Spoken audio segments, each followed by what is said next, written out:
Hello everyone, welcome to my channel. Today we are going to discuss about chapter 2 Lost Spring Flamingo book class 12th. Previous video में student हमने first story इस chapter की finish कर ली है। Annie's जंग जो हैं वो अब जो इस स्टोरी की राइटर हैं, ऑथर हैं, अब उसको वो यहाँ से सेकंड पार्ट स्टार्ट कर रही हैं जो मुकेश की यहाँ से कहानी स्टार्ट होती है। I want to drive a car, मैं कार चलाना चाहता हूँ। यहाँ से मुकेश की स्टोरी स्टार्ट होती है, जैसे कि हमने प्रीवियस वीडियो में साहिब की स्टोरी पढ़ी थी। अब Mukesh insist on being his own master, I will be motor mechanic he announces. जब एनीस जंग उनसे पूछती हैं, ऑथर पूछती हैं कि आप क्या बनना चाहते हो, मुकेश कहता है कि मैं तो प्राउडली बोलता है कि भाई मैं तो एक मोटर मैकेनिक बनना चाहता हूँ, अपना खुद का ऑनर, अब खुद का बिजनेस रन करना चाहता हूँ। Do you know anything about cars, क्या तुम कार के बारे में जानते हो? आई आस्क, एनीस जंग ने पूछा। I will learn to drive a car, मैं सीख लूँगा। ही आंसर्स, ये मुकेश ने आंसर दिया ऑथर को यानी एनीस जंग को। Looking straight into his eyes, उसकी आंखों में देखते हुए। मतलब एक होता है ना कॉन्फिडेंस लेवल बहुत ज़्यादा होता है और हम बिल्कुल उस चीज़ के लिए डिटरमाइन होते हैं कि हाँ हम इस काम को कर सकते हैं।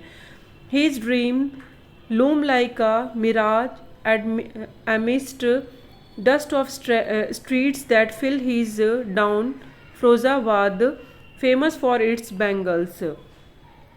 लेकिन ये उसका सपना ऐसे दिख रहा था जैसे मानो फिरोज़ाबाद जो है यानी एक ऐसा प्लेस है यूपी के अंदर जहाँ पे बैंगल्स का काम होता है, एक डिस्ट्रिक्ट है जहाँ पे बहुत ज़्यादा बैंगल्स बनती हैं, टाउन है।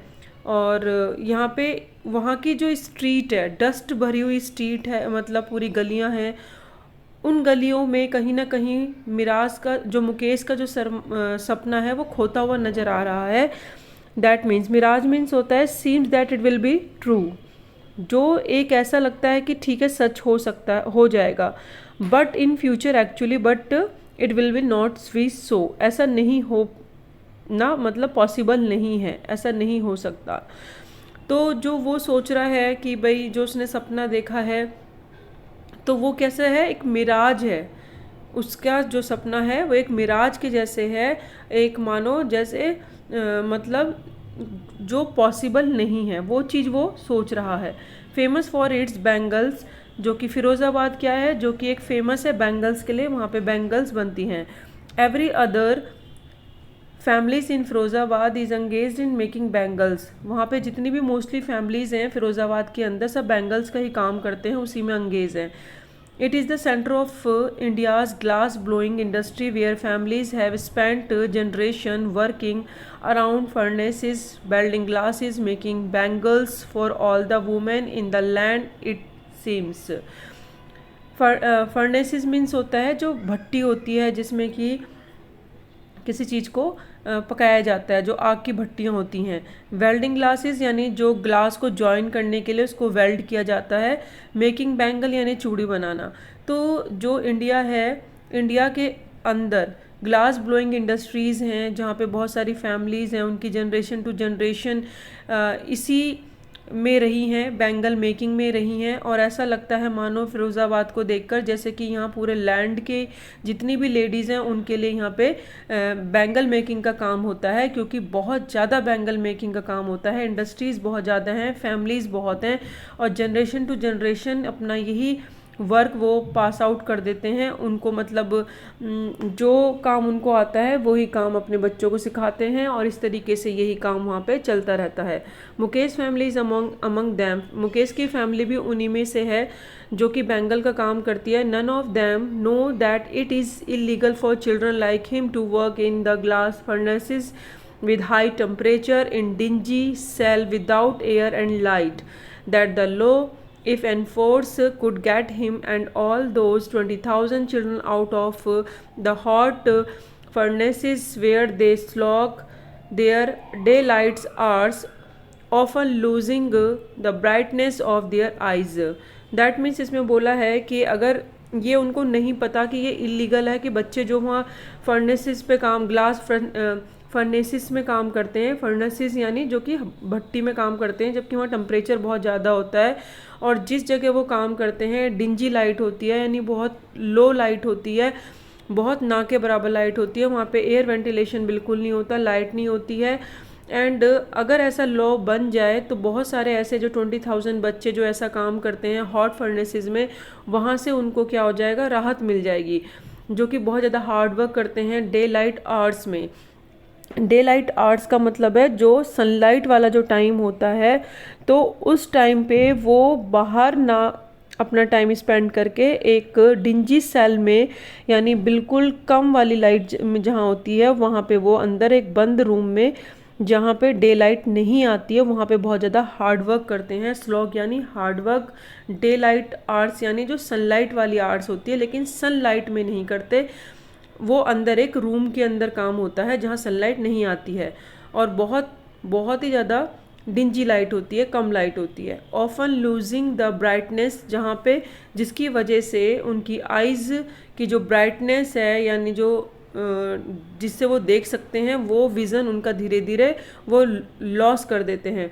Mukesh eyes beam as an volunteer to take me home, और जो मुकेश है, मुकेश की जो आइज़ हैं, ठीक है, मुकेश आइज़ बीम, बीम यानी ब्राइटनेस, जो उसकी आइज़ हैं, जो मतलब शाइन ब्राइटिंग, जो उसकी आइज़ हैं, Mukesh eyes beam as a volunteer to take me home. As a volunteer जब उसको वो ले जाता है, मतलब ऑथर को मुकेश कहता है कि आप मेरे घर चलो, ठीक है, तो वो बहुत ज़्यादा उसकी जो आइज़ होती हैं ब्राइट होती हैं, यानी शाइनिंग कर रही होती हैं खुशी से।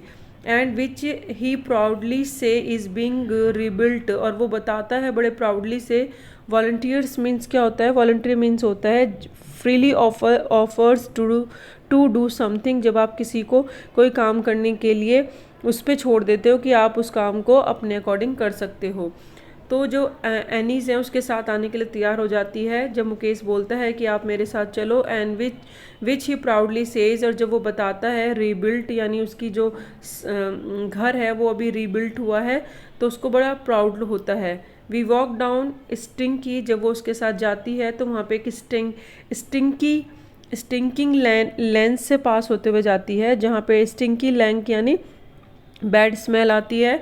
चॉक्ड विद गार्बेज, और जहाँ पे जो गार्बेज है बहुत चॉक्ड है, यानी वहाँ पे वो क्या है, ब्लॉक्ड है, ठीक है, जो गार्बेज है। Past homes that remain hovels, hovels यानी स्लम, विद क्रम्बलिंग वॉल्स, जैसे जैसे वो वहाँ से गुजर रही थी तो वो स्लम एरिया था, पूरा स्लम जैसा ही था, मतलब, और जो वॉल्स थी वो बिल्कुल ब्रेक थी। क्रम्बलिंग यानी जो कि कुछ चीज़ें ऐसी होती हैं जो फॉल, थोड़ा थोड़ा सा नीचे गिरी होती हैं, फॉलिंग डाउन मतलब थोड़ा थोड़ा सा ब्रेक डाउन होती हैं, तो वहाँ की जो वॉल्स थी ब्रेकिंग हो रखी थी। एंड वॉवली डोर्स यानी जो अनस्टडी, यानी जो लूज पड़ रखे थे दरवाजे, कोई विंडो नहीं थी। And crowded with families of human and animals को एग्जिस्टिंग, और एनिमल्स और ह्यूमन दोनों एक साथ रहने वाली कंडीशन थी, को एग्जिस्टिंग, जैसे कि मानो उनके पैट उनके साथ उनके घर में ही रहते हैं, चाहे वो कैट है, चाहे वो डॉग है, या कोई काव है, जो भी उन्होंने रखी हुई है फैमिली के साथ ही उन्होंने एनिमल और ह्यूमन दोनों साथ में रह रहे थे। प्रीमेवल स्टेट, प्रीमेवल स्टेट मीन्स जो प्री हिस्टोरिक टाइप का है, यानी पुराने टाइम में बनी हुई ये पूरा जगह है।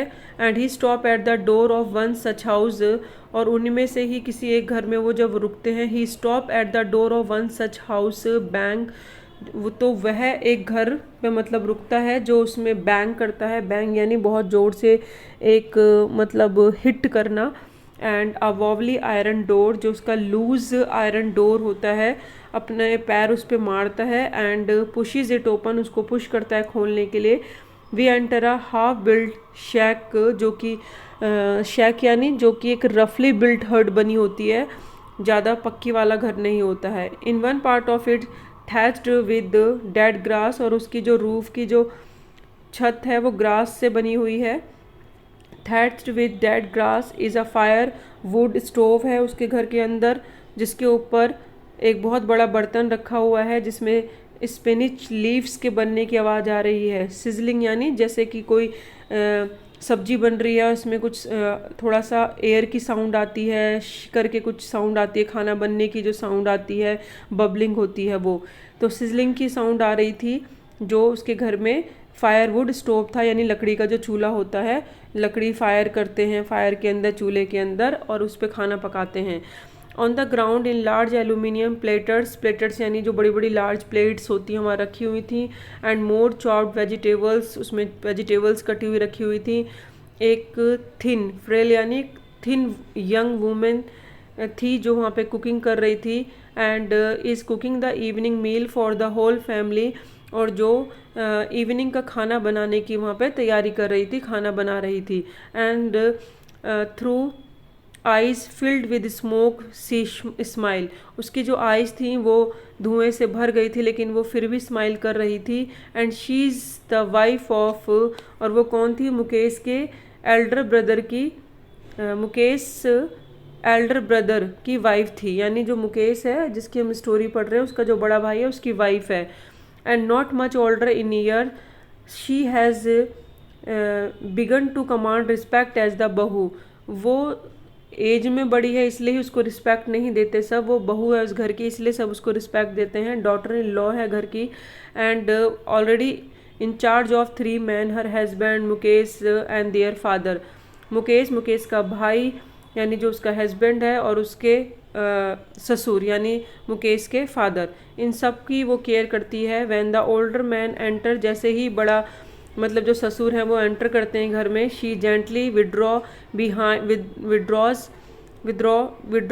Behind the broken wall and brings her veil closer, veil यानी घूंघट, तो वो एक दीवार के, टूटी हुई दीवार के पीछे छुप जाती है और अपना घूंघट अपने फेस पे कर लेती है। As custom demand, daughter in law must veil their faces before male elder, और ये कस्टम की डिमांड है, उनकी संस्कृति है कि जो बहू होती है वो घूंघट करती है जब भी कोई बड़ा जो मेल एल्डर घर में आएगा तो उससे उसे घूंघट करना पड़ेगा जो उससे बड़ा होगा। In this case in elder is an impoverished bangle maker, अब यहाँ पे जो एल्डर की कंडीशन बताई है वो बहुत पुअर बैंगल मेकर है। Despite long years of hard labour, चाहे उसने कितना ही लंबे समय तक हार्ड लेबर वर्क करा हुआ है। फर्स्ट वो टेलर था, बैंगल मेकर बना। He is a fail to renovate a house, लेकिन वो अभी भी अपने घर को रिनोवेट नहीं करा पाया इतना हार्ड वर्क करने के बाद भी। And send his two son to school, अपने बच्चों को घर नहीं भेज पाया। All he has manage to do is teach them what it knows, लेकिन जो भी वो जानता था वो अपने बच्चों को उन्होंने सिखाया, यानी the art of making bangles, सिर्फ वो यही जानता था और यही उसने अपनी जनरेशन को पास आउट किया। It is the Karma he is destiny says Mukesh grand mother, उसकी ग्रैंड मदर बोलती है ये तो डेस्टिनी है, भाग्य है। मुकेश की जो दादी हैं वो कहती हैं ये तो भाग्य है। और who has watched her own husband go blind with the dust from polishing the glass of bangles, और वो बताती हैं उसकी दादी कि ये तो भाग्य है, हमारी किस्मत में भी लिखा है, और मैंने अपने हस्बैंड को भी देखा है इसी डस्ट, बैंगल की जो ग्लास की पॉलिश की डस्ट उनकी आंख में चली गई थी और वो ब्लाइंड हो गए थे। कहना God given lineage over be broken, क्या हम इस लिनेज को तोड़ सकते हैं जो हमें गॉड ने दी है, यानी जनरेशन टू जनरेशन जो ये हम बिजनेस है जैसे बैंगल का है और चला आ रहा है, तो ये तो गॉड गिफ्टेड है, उनका मानना है, इसको हम कैसे ब्रोकन कर सकते हैं। Can a God given lineage ever be broken, क्या ये कभी ब्रोकन हो सकता है। सी इम्प्लाइज, और वो इस तरीके से बोलती हैं, रिप्लाई करती हैं, आंसर करती हैं कि ये जो है मतलब उनके माइंड में ये सेट है कि ये जो है ये तो भगवान ने ही हमें इस चीज़ के लिए बनाया है, तो हम कौन होते हैं इसको चेंज करने के लिए। ये तो फैमिली का जो बिजनेस है generation to generation pass out होता है। तो इसमें जो वो इन्फॉर्म कर रही हैं यहाँ पे बता रही हैं, सिम्प्लाइज यानी इन्फॉर्म, तो वो यहाँ पे बताती हैं कि लिनेज है यानी जनरेशन का, ये हमारा पहले ही से चला रहा बिजनेस है, मतलब इसी पे सब लोग काम करते हुए आ रहे हैं। Born in the caste of bangle makers, यानी ये इस कास्ट में जन्म होना। And they have seen nothing but bangles in the house, yard and house, every other yard and every street in Firozabad. Yard यानी जो एक ओपन एरिया होता है, लाइक आंगन कह सकते हो, घर के पीछे बैक साइड का जो पार्ट है। तो आप यार्ड में देख सकते हो, गलियों में देख सकते हो, फिरोज़ाबाद के और हाउस में देख सकते हो। उन्होंने बोला है जब से हमने अपना होश संभाला है या हम यहाँ पे देखते आ रहे हैं, बैंगल्स ही बैंगल्स देखी हैं हर जगह। तो हम जिस कास्ट में हमने लिया है, तो born in the caste of bangle makers, तो हमने बेंगल मेकर्स की कास्ट में ही जन्म लिया है। ये सब गॉड का ही एक देन है, इसको हम चेंज कैसे कर सकते हैं। एंड स्पाइरल्स ऑफ बेंगल, और जो ये बेंगल का चक्र है पूरा, जैसे कि सनी गोल्ड या पैडी ग्रीन या gold, sunny gold, paddy green, royal blue, pink, purple, every colour born out of the 7 colours of the rainbow. ये जो बैंगल हैं और बैंगल के जो सारे कलर्स हैं सभी के सभी मिलते हैं, हम सभी के सभी आप यहाँ पे हैं, और सारे ऐसे लगते हैं रेनबो के सारे कलर्स रेनबो से ही निकली हैं ये सारे के सारे colour. And mound in unkempt yards are pile on 4-wheel hand carts pushed by young men along the narrow lanes of the shanty town। इसमें कहने का मतलब है माउंड यानी हीप्स, यानी जो चूड़िया का ढेर लगा हुआ है। अनकैप्ड यानी जो नॉट टेकन केयर ऑफ, जिसकी ज़्यादा केयर नहीं कर रखी, वो यहाँ वहाँ ऐसे ही पड़ा रहता है। पाइल्ड यानी एक के ऊपर एक ढेर लगा देना। Capped one on top of the other. Shanty town means जहाँ पे रफली हट होती हैं, मतलब ऐसे ही बना लेते हैं, कच्चे से घर बन जाते हैं। अनकैप्ड, माउंड एंड पाइल्ड और शंटी। अगेन दोबारा सुन लीजिए, माउंट्स यानी जो ढेर, हीप यानी जो बैंगल्स का हीप लगा रहता है। अनकैप्ड यार्ड, वो ऐसे ही कहीं भी पड़े रहते हैं। पाइल्ड यानी एक के ऊपर एक के ऊपर एक उसके ऊपर रख देना, एंड मतलब ऊंची टॉप पे ले जाके जाना, धीरे धीरे ऊपर ऊंची सा बना देना। और 4-wheel हैंड कार्ट्स, जो ये जो मतलब ढेर रखा जाता है, किस पे रखा जाता है? हैंड कार्ट्स पे, जो हाथ वाली जो 4 जो पहिए होते हैं और हाथ वाली जो व्हील होती है, जो एक आदमी उसमें सामान एक जगह से दूसरी जगह खींच के लेके जाता है, तो हैंड कार्ट उसे कहते हैं। 4 व्हील होते हैं उसके अंदर, हाथों से उसको खींचा जाता है, उसमें ये चूड़ी रखे एक जगह से दूसरी जगह ले जाते हैं। Push by young man along the narrow lanes of the shanty town. Shanty town यानी जो इस तरीके से थोड़े रफली हर्ट्स हैं और जहाँ से फुल स्मेल आती रहती है, कोई इतना टाउन जैसा नहीं है, मतलब शैंटी टाउन है थोड़ा सा, तो वहाँ से ये नैरो लेन्स यानी छोटे छोटे एरिया होते हैं, वहाँ से भी ये जो हैंड कार्ट है उसमें ये बैंगल्स को रख के इनके पाइल यानी इनके ढेर लगा के इनको ले जाया जाता है। एंड इन डार्क हटमेंट्स यानी जो मतलब झोपड़ी होती है। तो next to line of flame of flickering oil lamps sit boy and girls with their father and mother. आगे वो देखती है कि एक छोटी सी एक झोपड़ी होती है जिसमें बहुत डार्कनेस अंधेरा होता है, और उसमें एक लैम्प जला होता है जिसकी जो फ्लेम होती है वो फ्लिकरिंग कर रही होती है, और फ्लिकरिंग करने के साथ साथ वो क्या है, वहाँ से मतलब टिमटिमा रही होती है।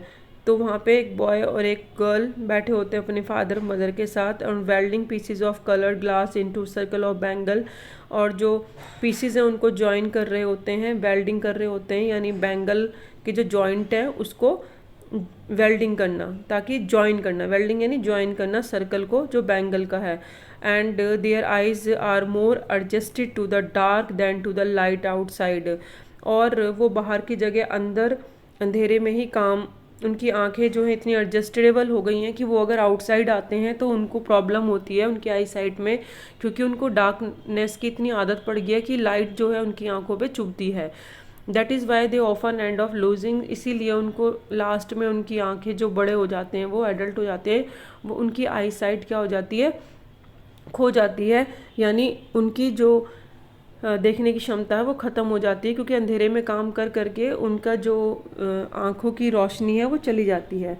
Savita young girl in a drab pink dress, उसने एक फेड कलर की ड्रेस पहनी हुई है जो फेडेड है पूरी। Sit alongside elderly women, और एक एल्डरली वुमेन के साथ बैठी हुई है। सोल्डरिंग पीसीज ऑफ ग्लास, और वो कुछ पीस ऑफ ग्लास जोड़ रही है, जॉइन कर रही है।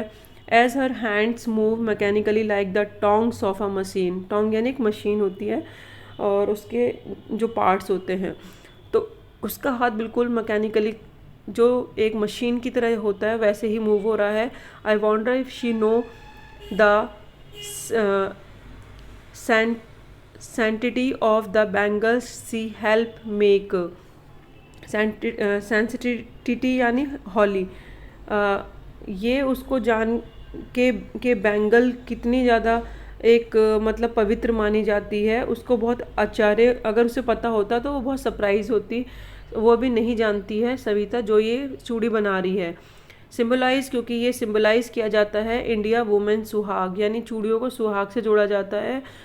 स्पीसियसनेस, इसके पीछे एक बहुत एक जिसे कह सकते हैं एक आस्था है, एक अपनी एक विचारधारा है, और इन जो कि मैरिज से जुड़ी हुई है। It will dawn on her suddenly one day when her हिना, it will dawn on her, that means मतलब जो सविता है वो क्या बोला है इसके अंदर कि जो सुहाग से जोड़ा हुआ है। शी विल रियलाइज, यहाँ पे बोला है she will realise, dawn on her यानी she will realise her suddenly one day when her head is drab, ये जब उसको पता चलेगा बैंगल का सुहाग से क्या लेना देना है। जब एक दिन उसको हैड इज ड्रैप्ड यानी कवर होगा रेड वेल से, घूंघट से, उसके हाथों पे मेहंदी लगी होगी, हिना लगी होगी, और bangles roll on to her wrist, उसकी चूड़ियाँ उसके हाथों में होंगी। सिविल बिकेम अ ब्राइड, जब वो दुल्हन बनेगी तब उसको ये एहसास होगा कि चूड़ियाँ जो वो बना रही है उसका वो मतलब इसको बनाने में एक आस्था से जुड़ी हुई एक बहुत बड़ी वो जिसे कह सकते हैं एक विचार है, विचारधारा है, और जो कि इंडिया के अंदर बहुत ज़्यादा मानी जाती है। Like the old women beside her who became one many years ago, और जो ये ओल्ड लेडी उसके साथ बैठ के काम कर रही थी बहुत साल पहले उसकी भी ऐसे ही शादी हुई होगी। And she still has bangle on her, और उसके हाथों में अभी भी बैंगल है। दैट मीन जो बैंगल की जो वो बना रही है उसकी इम्पॉर्टेंट यहाँ पे बताई गई है। And but no light in her eyes, बट आज भी उसकी आंखों में कोई ऐसी खुशी नहीं है। बस उसने बोला एक वक्त शेर भर खाना भी नहीं खाया, मतलब शेर यानी क्वांटिटी को बताते हुए बोला है कि जब से उसकी शादी हुई है उसने एक वक्त खाना भी उसे नहीं मिला। She says in a voice drained of joy, joy मतलब उसकी एक वॉइस से ही पता चल रहा था जैसे कि बहुत ज़्यादा सैड है, उसकी आवाज़ डिसअपियर होती हुई दिखाई दे रही थी। She was not enjoy even one full meal in her entire life time, एक दिन का हमने पेट भर के या मतलब कोई भी एक ऐसा दिन नहीं गया जिस दिन हमने फुल मील हमें मिला हो। That's word she has repeat, तो यहाँ पे वो बोलती है कि रिसीव्ड एज, रिपीड यानी रिसीव्ड एज अ बेनिफिट, जो भी उसको कोई बेनिफिट अपनी लाइफ में ऐसा नहीं मिला शादी का। Her husband an old man with a flowing beard, जो उसके हस्बैंड हैं एक ओल्ड मैन है और जो एक दाढ़ी है उनकी। एंड वो बोलते हैं I know nothing except bangles, I know nothing except bangles, all I have done a make a house for the family to live in, मतलब मुझे बैंगल के अलावा कुछ और नहीं है आता। एंड उसके ही जरिए मैंने अपनी फैमिली के लिए एक घर बनाया है। यह सुन के वो बहुत वॉन्डर होती है एनी जंग है। इफ़ शी हैड अचीव्ड, ऐसा लग रहा था मानो सब फेल हो गए हैं, वही एक कामयाब हो गया है कि उसने अपने फैमिली के लिए घर बनाया है। उसने बैंगल्स बनाने के अलावा कभी कुछ नहीं किया और ना उसे आता। एंड उसने बहुत बड़ी अचीवमेंट करी है घर बना के। And has a roof even roof over his head, और आज उसके पास मतलब छत तो है ना सर के ऊपर, यानी उनका खुद का घर है, तो उसको ये एक बहुत बड़ी बात लग रही है। तो एनी जंग जब यहाँ पे ये सब सिचुएशन देख रही हैं तो वो ये कोशिश कर रही है समझने की कि किस तरीके से उनको ये लग रहा है कि भाई ये काम कोई नहीं कर सकता था और ये देखो मैंने कितना बड़ा काम करा है। The crying of not having money to do anything except carry on the business of making bangle, यहाँ पे सभी का रोना है और कि भाई पैसे का जो रोना है सबका यही है, क्योंकि यहाँ पे ऑलमोस्ट इनफ यही काम है। यहाँ पे ना तो किसी के पास खाने के लिए है, रिंग इन एवरी होम, सबकी यही आवाज़ आप सुनेंगे, यही कंप्लेंट सुनेंगे। लैमिनेट यानी सब वहाँ पे जितने भी रहने वाले बैंगल का ही काम करते हैं, और जितने भी ओल्ड और एल्डर्स हैं या फिर जो यंग हैं, आप उनके मुंह से यही सुनेंगे कि भाई हमें यही प्रॉब्लम है कि कहीं ना कहीं उनके लिए ये पूरा नहीं पड़ पाता है जो भी वो कमाते हैं, और ना ही उनके पास इतना पैसा है कि जिससे कि वो अपना कोई और बिजनेस चला सके, और ना ही उन्हें इसके अलावा कुछ और आता है। तो यहाँ पे ये सबकी ही कंप्लेंट है, एक तरह से सबका ही यही रोना है। यहाँ पे जो कौन कह रही हैं, एनिस जंग बताने की कोशिश कर रही हैं कि जो मोस्टली सबकी यही कंप्लेंट मिलेगी और सबका यही रोना मिलेगा। तो उसके अकॉर्डिंग यहाँ पे years of mind numbing toils have killed all initiative and his ability to dream। यानी इसमें ये कहने की बात बोली है कि जो मतलब उनका कंप्लेंट है, लेमिनेंट यानी जो कंप्लेंट आती है, इको यानी जो रिपीट हो रही है, रिंग यानी जो साउंड, जो वो बार बार यही बोलते हैं, यही कंप्लेन करते हैं सब। तो अब उनके लिए क्या है, ये बहुत ज़्यादा बन चुका है। Boring and toil hard work have killed all initiative and ability to dream. उनके सपने, उनकी एबिलिटी, उनका इनिशिएटिव सब कुछ ख़त्म हो चुका है। ईयर्स ऑफ द पासिंग, जितने भी टाइम बीतता गया है उनके सारे सपने चकनाचूर हो चुके हैं, क्योंकि अब उनके पास कुछ भी नहीं बचा है। ना ही उनके पास पैसे हैं, उनके पास सिर्फ कंप्लेंट्स हैं और कंटिन्यू कंप्लेंट्स हैं, और वो यही साउंड बार बार सुनाई दे रहा है, उन रिपीट साउंड सुनाई दे रहा है उनका कंप्लेंट्स का। और अब वो बहुत बोर हो चुके हैं। अब ये हार्ड वर्क कर करके उनके हार्ड वर्क ने ये उनको क्या बना दिया है, बिल्कुल उनको अब होपलेस बना दिया है। नेक्स्ट पार्ट हम नेक्स्ट वीडियो में स्टूडेंट डिस्कस करेंगे। Thank you so much, keep watching, keep learning.